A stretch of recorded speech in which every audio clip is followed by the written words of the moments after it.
সামির খতিব একজন ব্যবসায়ী।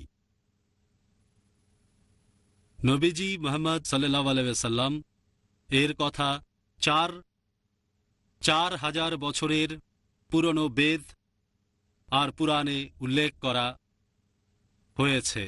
তাহলে আপনিই বলেন ডক্টর নায়েক, এই গ্রন্থগুলো কি ঈশ্বর প্রেরিত?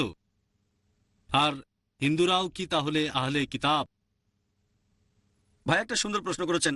নবীজি মুহাম্মদ সাল্লাল্লাহু আলাইহি ওয়াসাল্লামের ব্যাপারে বেদ আর অন্যান্য ধর্মগ্রন্থে ভবিষ্যৎবাণী করা হয়েছে। এই ধর্মগ্রন্থগুলোকে কি আমরা ঈশ্বরের বাণী বলতে পারি? আর হিন্দুদেরকে আহলে কিতাব বলা যায়? ভাই, এই আহলে কিতাব সম্পর্কে আমি আগেও বলেছি, এখানে বলা হয়েছে কিতাবীদের কথা। এটা নির্দিষ্ট করে ইহুদি আর খ্রিস্টানদের বোঝাচ্ছে। আহলে কিতাব মানে ইহুদি আর খ্রিস্টান। আপনার প্রশ্নতে আসি যে বেদ বা অন্যান্য হিন্দু ধর্মগ্রন্থকে ঈশ্বরের বাণী বলা যায় কিনা।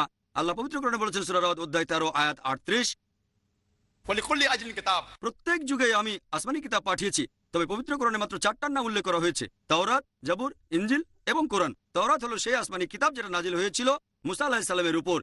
জাবুর হলো সেই আসমানি কিতাব যেটা নাজিল হয়েছিল দাউদ আলাইহিস সালামের উপর। ইনজিল হলো সেই আসমানি কিতাব যেটা নাজিল হয়েছিল ঈসা আলাইহিস সালামের উপর। আর কোরআন হলো শেষ ও চূড়ান্ত আসমানি কিতাব যেটা নাজিল হয়েছিল মুহাম্মদ সাল্লাল্লাহু আলাইহি ওয়াসাল্লামের উপর। এখন যে আসমানি কিতাবগুলো নাজিল হয়েছিল সেগুলো ছিল একটা নির্দিষ্ট সময় আর সম্প্রদায়ের জন্য। কোরআনের আগের ওইগুলো ছিল নির্দিষ্ট সময় আর সম্প্রদায়ের জন্য। কোরআন নাজিল হয়েছে পুরো মানব জাতির জন্য। আপনার প্রশ্নটা যে বেদ আর অন্যান্য হিন্দু ধর্মগ্রন্থকে আল্লাহর বাণী বলা যায় কিনা, যেহেতু বেদের কথা কোরআনে কোনো রকম উল্লেখ করা হয়নি, আমরা একেবারে নিশ্চিত হয়ে বলতে পারি না যে এগুলো আল্লাহর বাণী।